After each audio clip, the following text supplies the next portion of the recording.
तो चलिए खबरों में आगे बढ़ते। तो धराली में आई आपदा के दौरान संपर्क की दृष्टि से अत्यंत महत्वपूर्ण लिमची गाड़ पुलिस जो पुल था वो बह गया, जिससे यातायात पूरी तरीके से बाधित हो गया। वहीं सेना ने मिलकर बेली ब्रिज का निर्माण किया है, जिससे देर शाम से आम वाहनों के लिए जो रास्ता है वो खुल जाएगा। इसी को लेकर न्यूज इंडिया संवाददाता सुरभि ने एक खास रिपोर्ट तैयार की है। देखिए रिपोर्ट।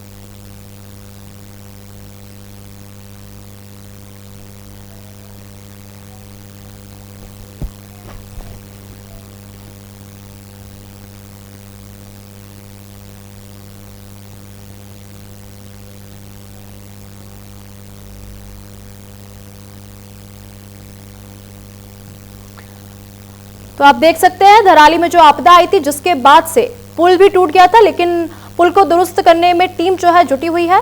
देर शाम तक ये पुल जो है लोगों के लिए खोल दिया जाएगा, जिससे लोगों को अब आने जाने में दिक्कतों का सामना नहीं करना पड़ेगा। तो उत्तरकाशी के धराली में जो भीषण आपदा थी वो देखने को मिली, और भीषण आपदा के बाद बहुत सी जो सड़कें थी वो क्षतिग्रस्त हो गई, पुल टूट गए, जिससे लोगों को आने जाने में काफी दिक्कतों का सामना करना पड़ रहा था। लेकिन 7 दिन बाद आप हालात देख सकते हैं, जिंदगी जो है लोगों की वो वापस पटरी में लौटने लगी है। आवागमन जो है सुचारू रूप से संचालित कर दिया जाएगा लोगों के लिए, तो लोगों को अब आने जाने में परेशानियों का सामना नहीं करना पड़ेगा।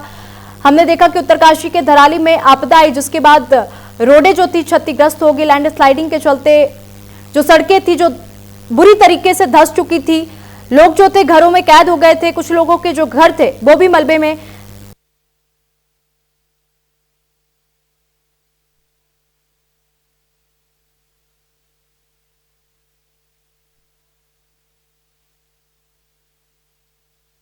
तो इस वक्त हमारे साथ देखिए उत्तराखंड के कई ऐसे अधिकारी मौजूद हैं। अपर सचिव मेहरबान सिंह बिष्ट जी भी मौजूद हैं और साथ ही ग्रेफ के अधिकारी भी मौजूद हैं। एक एक करके उनसे बातचीत करेंगे। सर, सबसे पहले तो आप लोगों को बहुत मुबारक कि आप लोग जिस तरीके से यहाँ पर धरातल पर मौजूद रहे हैं, बेली ब्रिज को बनाने के लिए लगातार दिन रात आप मेहनत कर रहे थे, अब वो सफलता हाथ लगती हुई दिखाई दे रही है। बिल्कुल, ये इसका पूरा क्रेडिट हमारी जो कार्यदायी संस्था है BRO और अन्य एजेंसी जो हमारे आर्मी, पुलिस, SDRF जो इसमें लगी हैं, उन सब की मेहनत दिख रही है इसमें, और काफ़ी अच्छा लग रहा है। और ये हमारे लिए सबसे चुनौतीपूर्ण कार्य था, क्योंकि पूरी सप्लाई चेन हमारी आगे की तरफ इसकी वजह से बंद हुई थी। और जैसे ये वैली ब्रिज हमारा आज शाम तक अगर ये रेस्टोर होता है, तो आगे जितने हमारे स्लाइड्स हैं वो क्लियर हो जाएंगे, उसमें ज़्यादा टाइम इसमें नहीं लगना है। ठीक है सर, एक सवाल ये भी है कि जिस तरीके से इस बेली ब्रिज के वजन को लेकर के भी सवाल लोगों के मन में उठ रहे हैं कि क्या भारी वाहन गुजरने लायक इतनी मजबूती है बेली? ये ब्रिज 40 टन के वजन ले जाने लायक मौजूद है। इसके बनाने में हम लोग को कुछ दिक्कत नहीं होती। कुछ सामान आने में कुछ एक आध दिन का दिक्कत हुआ था, कुछ यहाँ मौसम खराब हो जाने के कारण एक दिन डिले हुआ, इसके कारण नहीं। जिस लोड ट्रांसपोर्टेशन के लिए बना रहे हैं और जो सेफ्टी का प्रिकॉशन लिया जा रहा है, वो सभी कुछ पूरा ध्यान में रखते हुए इसे आज शाम तक ट्रैफिक के लिए थ्रू कर देंगे। सर, शाम तक ट्रैफिक के लिए पूरी तरह ये ओपन हो जाएगा, लेकिन आगे भी जगह जगह पर रास्ते टूटे हुए हैं, वो भी एक बहुत बड़ा चैलेंज है। उस चैलेंज से कैसे पार करेंगे? उस चैलेंज को जैसे ये ब्रिज थ्रू हो जाएगा, morning we are already placed 5 to 6 machines. They will move ahead. Between Dabrani and this place, we are having some 5 to 6 slide points. All the 5 to 6 slide points will be taking in one single day. After that, at Nagmandir, we have to make some gabion wall structures, wire crate structures. For that, we are moving gabions and wire crates. So that will take one day at that Nagmandir location, because we cannot use a machine at that place. We have to go into the Bhagirathi river, then make that crate walls, then gabion walls, and it will certainly take one day. After that, at Nala Jala, some 4 or 5 slide points are there. And Harshil, one culvert is washed out. We have to make hume pipe culvert there. Hume pipes are coming from behind. Dharali also we have to make from hume pipe culvert. For that also we are mobilizing hume pipes. Dharali, there was some 300 meters of accumulation of muck and debris on road. So out of 300 meters, we have already cleared more than 150 meters. There also one culvert is required. For that also we are moving hume pipes. बहुत शुक्रिया sir. और यहाँ SSP sir भी, sir आपसे भी हम ये जानना चाहेंगे कि जैसे अभी अगर हम रेस्क्यू को लेकर के सवाल करें, उस तरफ से हमने बीते कल भी देखा, कई लोगों को SDRF की टीमों ने भी रेस्क्यू किया था, आप लोगों की ओर से भी लगातार स्थानीय लोगों तक भी मदद पहुंचाई जा रही है। कितनी चुनौती आ रही है, क्योंकि मौसम बार बार बिगड़ रहा है? देखिए, अगर आप इस ब्रिज को देखें, BRO ने बहुत चैलेंज लिया, लेकिन नीचे जो वैली थी उसमें हमने SDRF की टीमों को शुरुआत में भेजा उन्होंने अपने ब्रिज के माध्यम से जो ये बड़े रास्ते थे बीआरओ के, उनको पास करवाया। और अभी जहाँ जहाँ पर ऐसे पॉइंट्स हैं, हमारी पुलिस की टीम, एसडीआरएफ की टीम तैनात है। और सोनघाट का भी जो अगला वो पॉइंट है, वहाँ पर भी हम लोगों ने अभी से आस्का लाइट की व्यवस्था, हम लोग वहाँ आस्का लाइट भिजवा रहे हैं। और उस पॉइंट पे भी हमारी एसडीआरएफ की टीम तैनात रहेगी, पुलिस की टीम तैनात रहेगी। आप पूरे रास्ते पर देखेंगे लगभग 7 से 8 जो डेंजर जोन है, हमारे स्लाइडिंग पॉइंट है, वहाँ पर फोर्स मौजूद है और लगातार लोगों को सुरक्षित ढंग से पार करवा रहे हैं। बिल्कुल, देखिए ये आपने उत्तराखंड के तमाम अधिकारियों को सुना कि किस तरीके से इस वक्त इस बेली ब्रिज का काम तो पूरा कर लिया गया है। बीआरओ की ओर से भी ये कहना है कि आगे जो भी चुनौतियां रहेंगी, क्योंकि सड़क जगह जगह पर टूटी हुई है, उन सड़कों को भी जल्द ही पूरी तरीके से डेवलप किया जाएगा। और साथ ही साथ ये प्रयास किया जा रहा है, क्योंकि अभी आपने एसएसपी को भी सुना, ग्रेफ के अधिकारियों को भी सुना, बीआरओ के अधिकारी रहे और हमारे साथ अपर सचिव भी मेहरबान सिंह बिष्ट जी भी जुड़े और उन्होंने भी इस बात की जानकारी दी कि चुनौतियां कई हैं, लेकिन चुनौतियों को पार करते हुए हम आगे बढ़ रहे हैं धीरे धीरे। ये पहला कदम है जो बेली ब्रिज बनकर के तैयार हुआ है और बिल्कुल अंतिम पड़ाव का काम अब बाकी रह रहा है और शाम से इस ब्रिज को वाहनों के लिए खोल दिया जाएगा।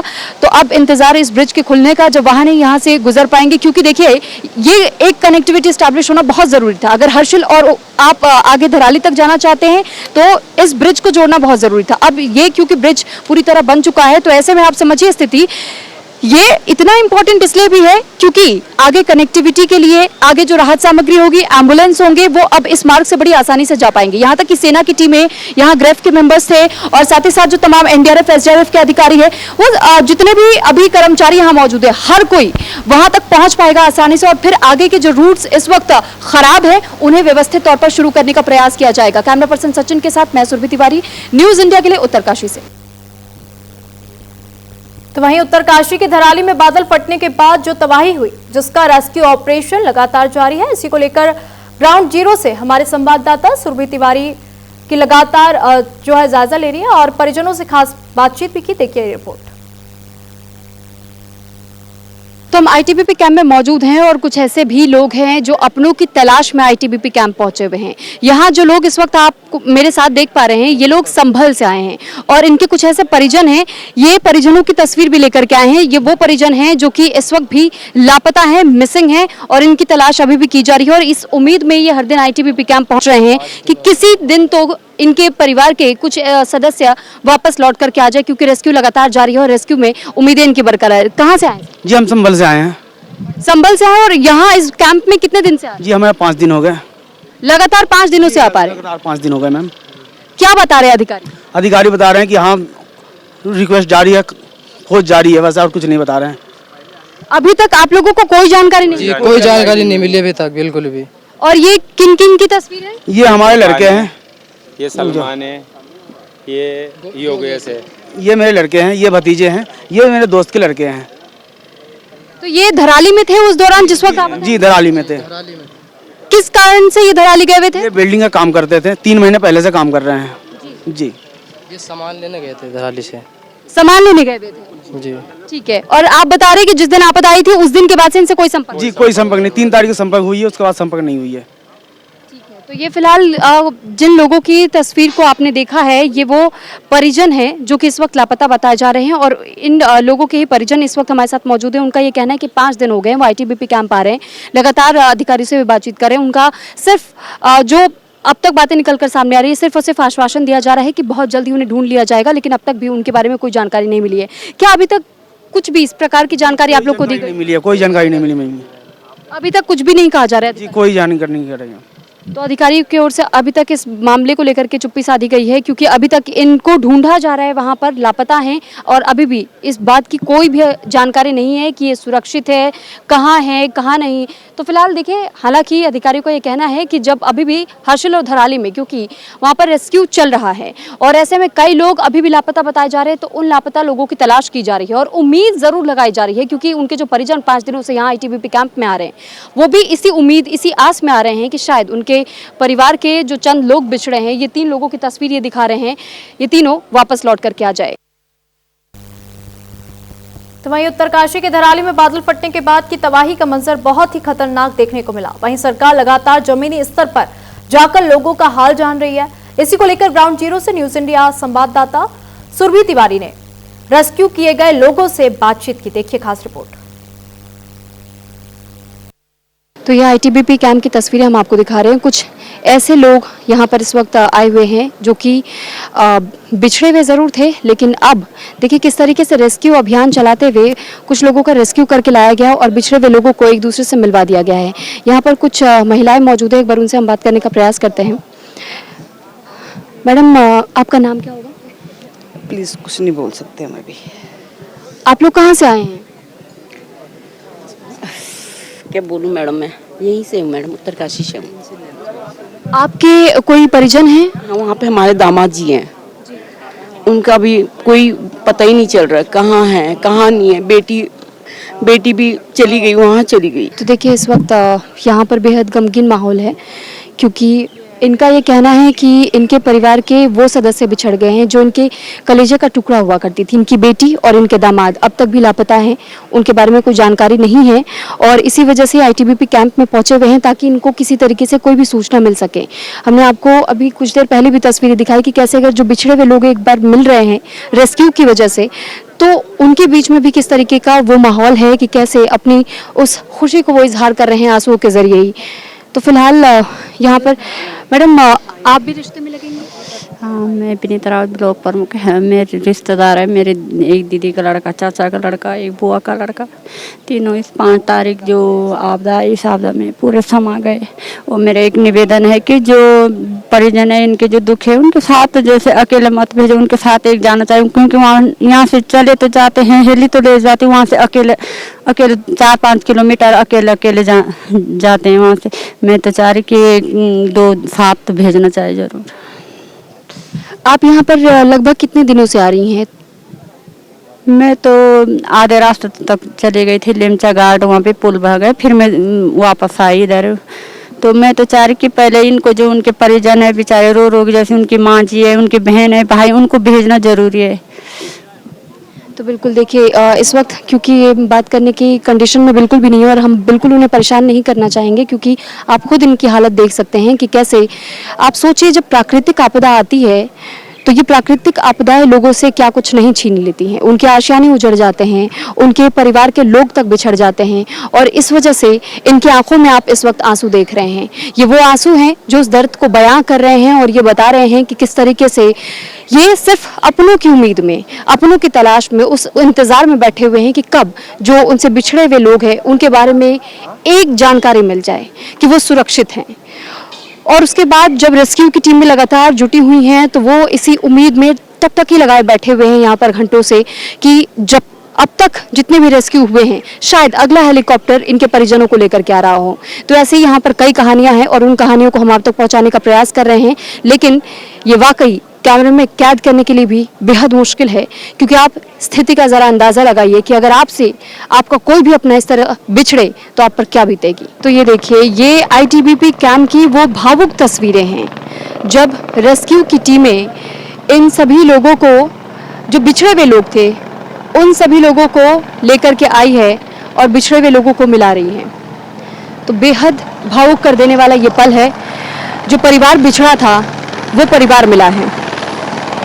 तो ये तस्वीर इस वक्त हम आपको दिखा रहे हैं कि कैसे यहाँ पर लोगों की आंखों में जहाँ इस वजह से भी आंसू हैं कि उनके अपने बिछड़ गए हैं, उनकी तलाश जारी है, वहीं कुछ ऐसे भी हैं जिनकी आंखों में आंसू इस वजह से भी है जिनके बिछड़े कुछ लोग मिल रहे हैं।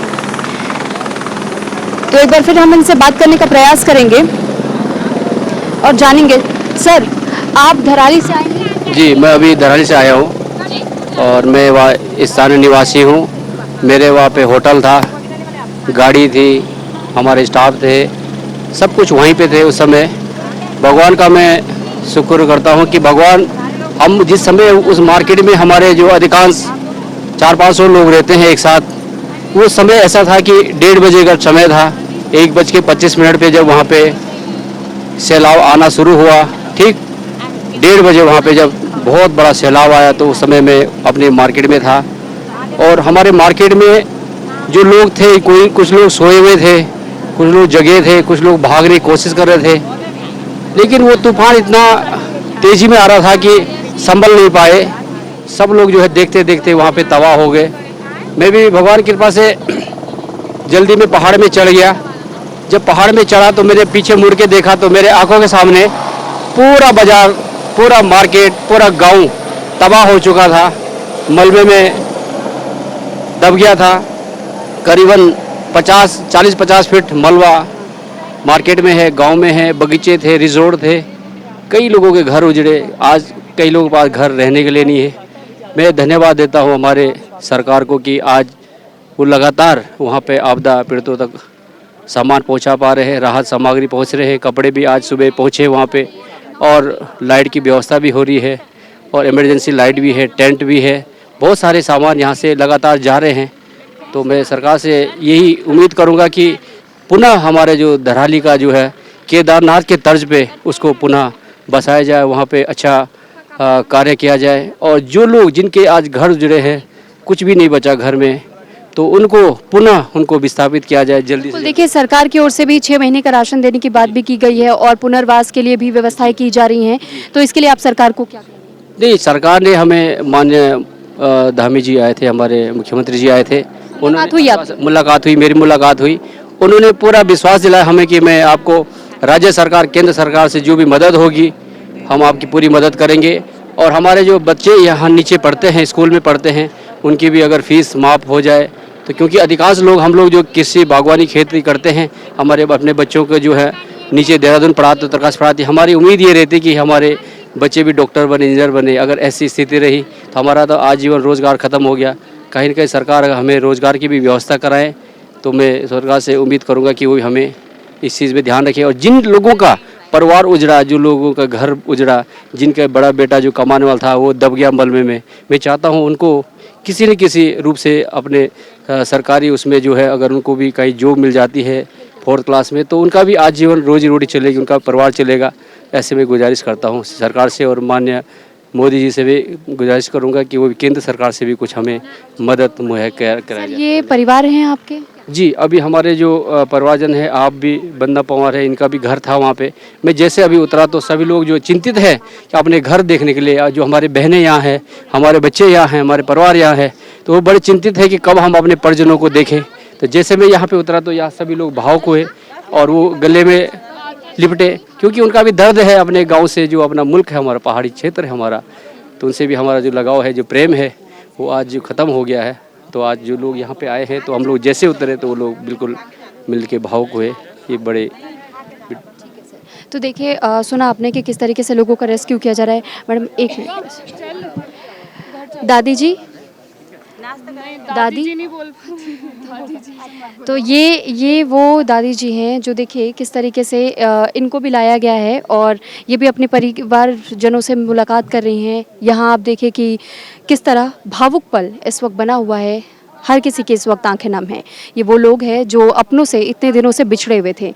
हालांकि इन्हें उम्मीद थी कि शायद कोई तो दूत बनकर हमारे लिए आएगा और हमारे बिछड़े हुए परिवारों को एक बार फिर से मिलवाएगा, और ये काम किया है इंडियन आर्मी के लोगों ने, इंडियन एयरफोर्स के लोगों ने, सरकार ने, प्रशासन ने। यहाँ आईटीबीपी के कैंप में मौजूद है, आईटीबीपी के लोग यहाँ पर इस वक्त मौजूद है, और यहाँ भी लगातार ये प्रयास किया जा रहा है। जैसे ही हेलीकॉप्टर आ रहा है तो यहाँ जो आईटीबीपी के जवान हैं वो भी उस हेलीकॉप्टर के पास पहुँच रहे हैं। न जाने कौन किस स्थिति में आए, उन्हें कंधा दिया जा रहा है, उन्हें यहाँ तक लेकर के आया जा रहा है। ये वो कहानियाँ हैं जो कहानियाँ उस मलबे में दफन होती होती रह गईं। आप ये समझिए कि न जाने अभी और कितनी ऐसी कहानियाँ हैं जो उस मलबे में दफन हो चुकी हैं, और इसी वजह से ये तस्वीरें हम आपको दिखा रहे हैं कि ये तस्वीरें कई सारी कहानियों को अपने आप में समेटे हुए हैं। भावुक कर देने वाला ये मंजर, लेकिन ये बिछड़े हुए परिवार जिनको मिलाने का काम सरकार और शासन प्रशासन की ओर से किया गया है। वही वक्त तो चला छोटे से ब्रेक का।